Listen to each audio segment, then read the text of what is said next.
Hola, buenas. Hoy vamos a empezar con la parte de temas de métodos de medida de impedancia a baja frecuencia. Y aquí destaco dos cosas. Primero, la impedancia, que es una impedancia y su comportamiento a baja frecuencia. ¿Ok? La impedancia generalmente se presenta como la posición de un circuito dispuesto a la circulación de la corriente AC en una frecuencia específica. ¿Ok? La impedancia está dada por como Z igual a R más Jx. Es que tenemos una parte real y otra parte que es imaginaria.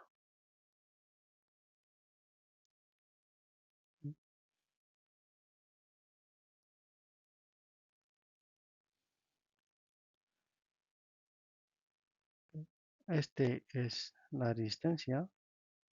X se llama la reactancia y también se puede presentar en sistema polar como la magnitud de Z y el desfase θ. Tenemos aquí el vector real imaginaria que tenemos R, tenemos X.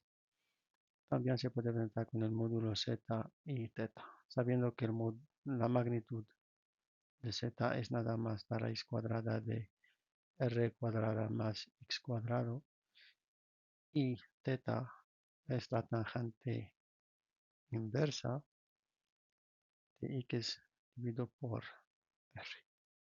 Puede estar de estas dos maneras.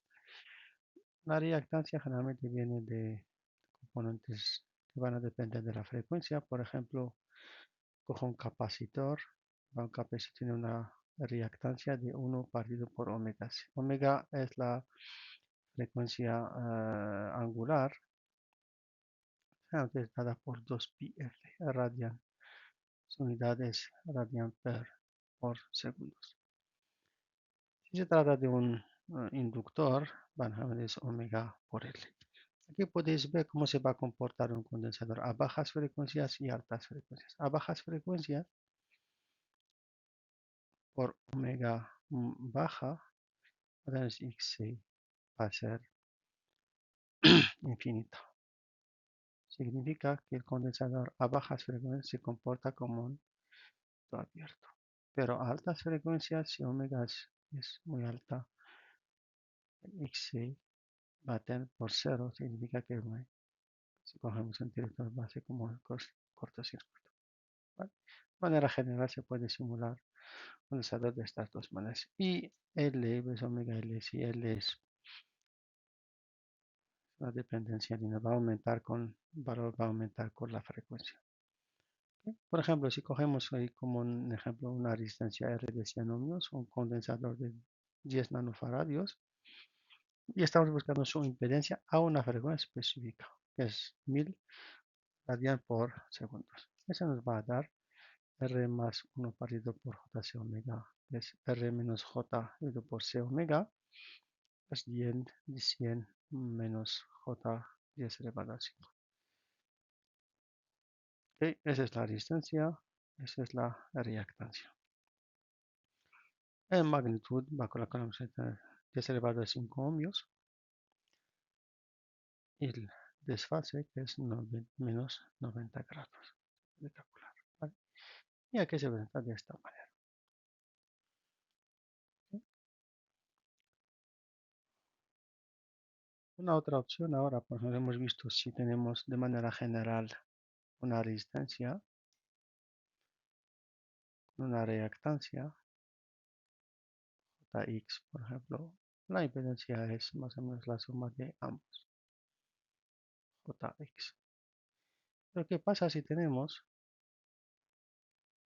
la resistencia en paralelo con Jx? Se puede también calcular sabemos 1 partido por z es 1 partido por r. más 1 partido por Jx. Arriba vamos a tener JRx, aquí va a tener Jx, aquí vas a tener más R. Lo que significa que aquí Z da nada más JRx dividido por R más Jx.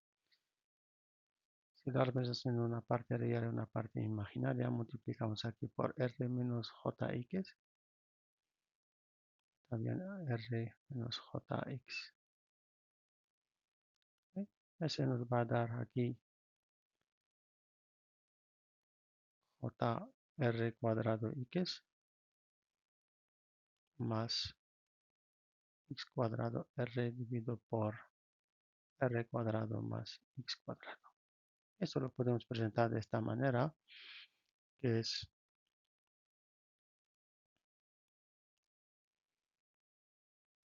que x cuadrado R dividido por R cuadrado más x cuadrado más J R cuadrado x dividido por R cuadrado más x cuadrado.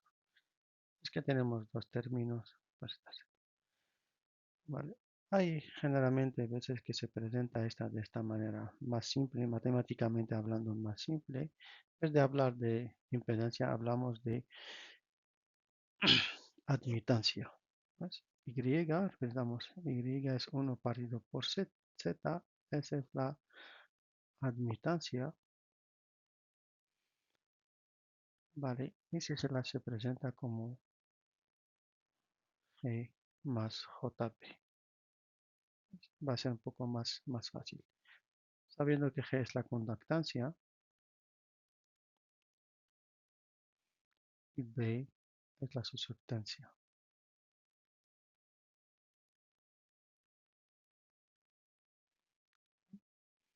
Vamos a tener ahí G, que es nada más 1 partido por R, y JB partido por X. Y aquí vamos a tener Y es G más JP.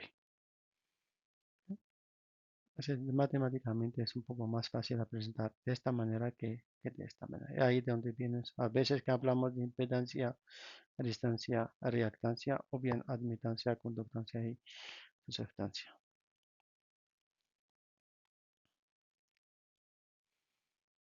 ¿Ok? Otra cosa ahora, si tenemos una inductancia,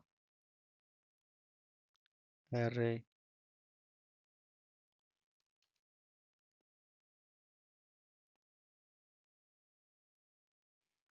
tenemos JL, puede interpretar de esta manera que vamos a tener R, esta es la parte imaginaria, parte real. Aquí tenemos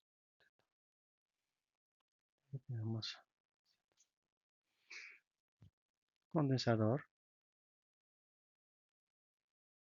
vamos a tener menos JX. Es normal, digamos. ¿Ok? Ese es un condensador. En este caso es más fácil presentarlo, parte real, pero parte imaginaria va a ser menos X. ¿Ok? Aquí vais a tener teta, imaginaria, parte real. ¿Vale?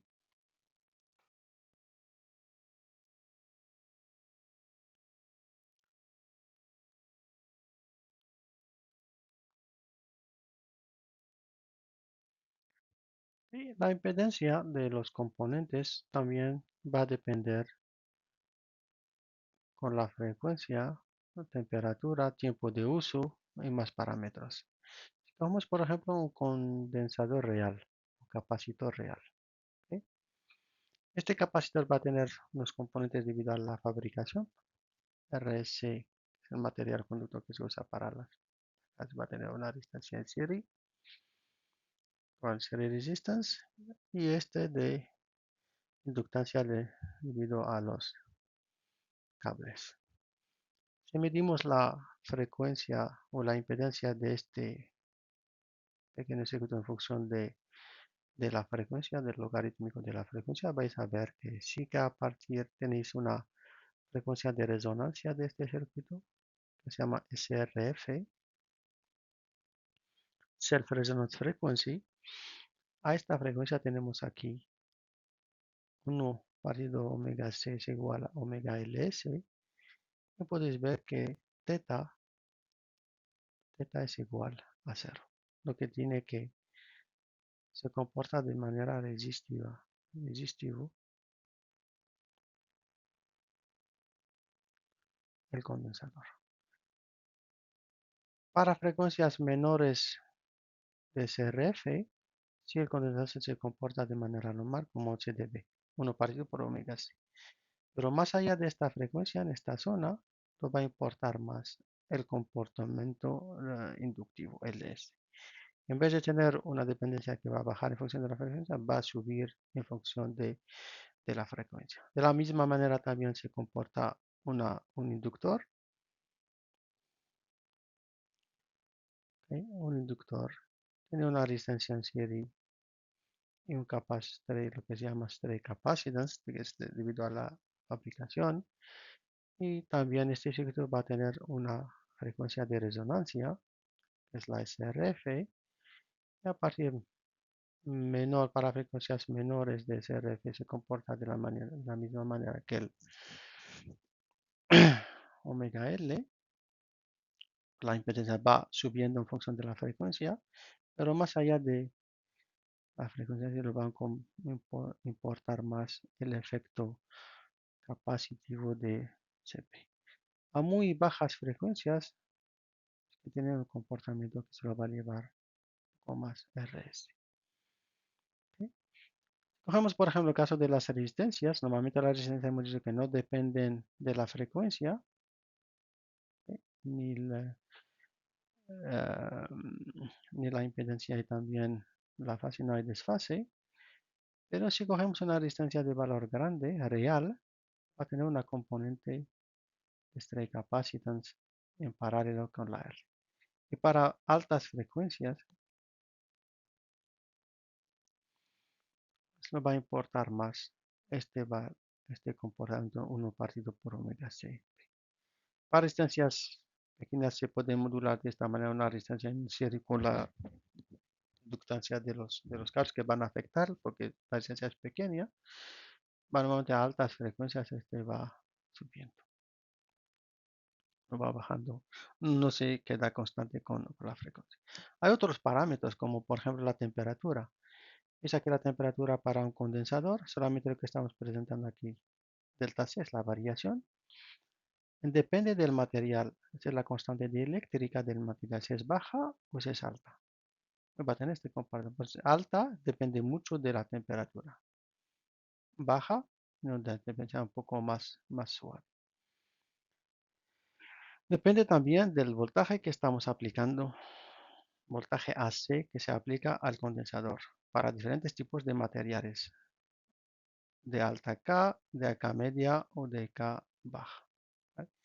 Y también en las horas de uso del condensador. Más que es más horas se usan, va a estar delta C es más grande, se degrada el valor del condensador.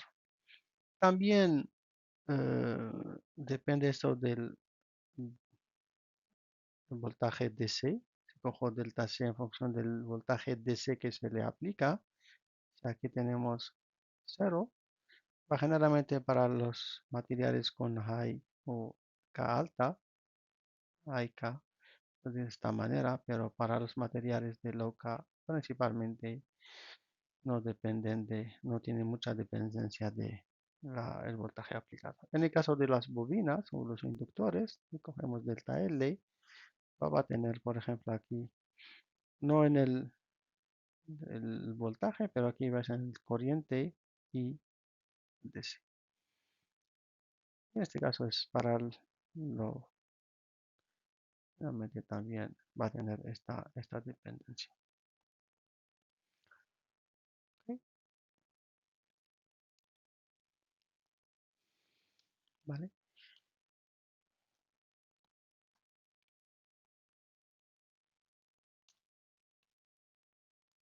Ahora vamos a ver principalmente de manera muy rápida los métodos para medir las impedancias. Depende también aquí variedades de métodos, depende de qué rango, lo más importante, qué rango de frecuencia vamos a medir la impedancia. ¿Ok? Como hemos visto ahora,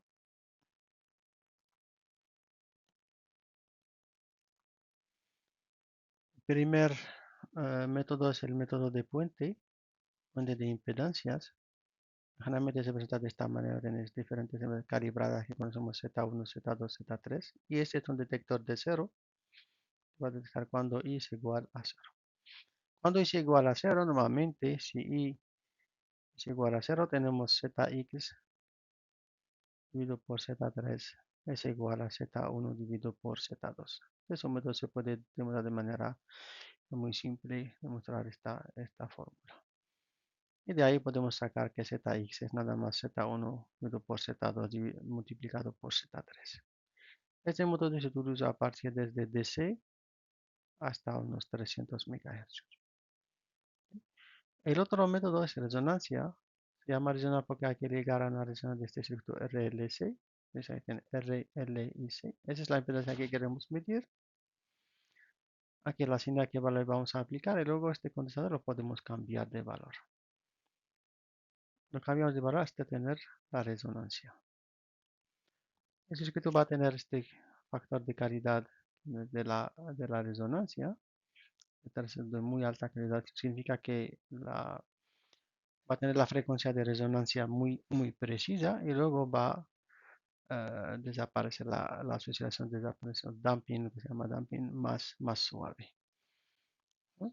Primero se ajusta el valor de C hasta llegar a la resonancia y a partir de valor de Q que se mide con un multímetro, voltímetro, y el valor de C obtenido a partir de esto se puede sacar valor de LX y RX. RX pueden ser en este caso son en serie, pero también pueden ser en paralelo, puede tener diferentes formas. Este tipo de circuito generalmente se usa entre de 10 kHz hasta 70 MHz. Luego tenemos el método IUV. Principalmente en este método es muy simple, es un divisor de tensión, podéis verlo aquí. Aquí tenemos esta tensión es V1, la corriente que circulando por ahí es I, ¿ok?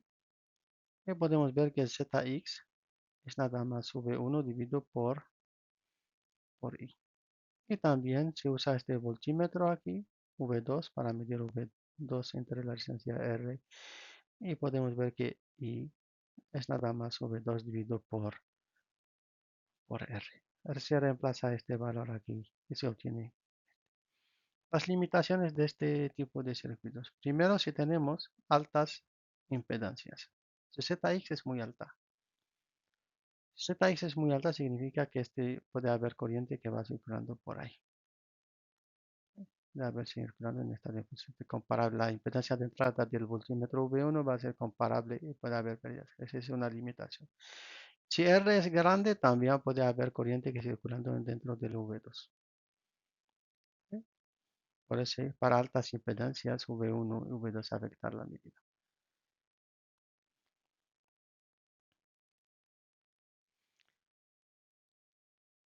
Si R es muy baja, también este supone un problema de precisión para medir V2. Generalmente este se reemplaza por un transformador de baja frecuencia para limitar los problemas con los valores bajos de R. Estos limitan el límite inferior de la frecuencia a usar. Generalmente son de 10 kHz hasta 100 MHz. Luego viene el método RF, o sea, IUV. Y ese tenemos dos configuraciones, una para bajas impedencias y otra para altas impedencias. Pero para ambos lo que cambia un poco es la configuración que se adapta, depende de cada rango, pero generalmente lo más importante es introduzca el uso de coaxiales, puertos coaxiales, o que pueden trabajar hasta unas frecuencias de 10 GHz. Aquí es un circuito simple, puedes sacar ZX a partir de los valores de medida de V2, de V1 y de la resistencia que se conozca. O bien en esta configuración también está esta parte. Método analizadores de redes. Esto lo vais a ver más en detalle en prácticas con Ignacio. La osciladora que tenemos un medidor de la corriente que va circulando por ahí en esta distancia. ¿Ok? Se mide entre este punto y tierra. Y luego se mide la corriente incidente y la corriente reflejada. La coeficiente de entre estas dos es proporcional también a Zx de la señal. ¿Ves? Se usa este puente para medir la corriente reflejada. El analizador de redes para aplicar y medir la señal. Eso permite también trabajar a frecuencias más de 300 kHz. Para rangos menor de 100 kHz se usa este amplificador operacional. Es un conversor de corriente a voltaje. Principalmente en esta configuración no va a haber corriente que circula en esta dirección. Tiene una impedancia muy alta el amplificador. Toda la corriente va pasando por ahí. IR es igual a IX. IR se mide a través de un voltímetro. Es voltaje, es VR dividido por RR. ¿Ok? Si conocemos Vx dividido por Ix, X se reemplaza con esto Vx dividido por VR. El problema de esto es que está limitado por el amplificador operacional que tiene un rango de frecuencia específico. Normalmente no llega a altas frecuencias. Y para resolver este problema se usa ese tipo de detector de corrientes igual a cero. Y esto nos puede llegar hasta unos 120, más de 120 MHz. Principalmente lo que se usa aquí debemos detectar, es un mismo conversor, no depende del amplificador operacional. Que aquí se mide IF, se va aquí, si tenemos IX, aquí tenemos IR, si no son iguales, va pasando el detector aquí, va a hacer un desfase de ambos señales y va a reajustar el sistema para tal manera que X es igual a IR. Volver a la misma ecuación que teníamos antes. ¿Ok? Eso solamente va ajustando la corriente para que mantener que estos dos son iguales. Esto es todo para esta parte.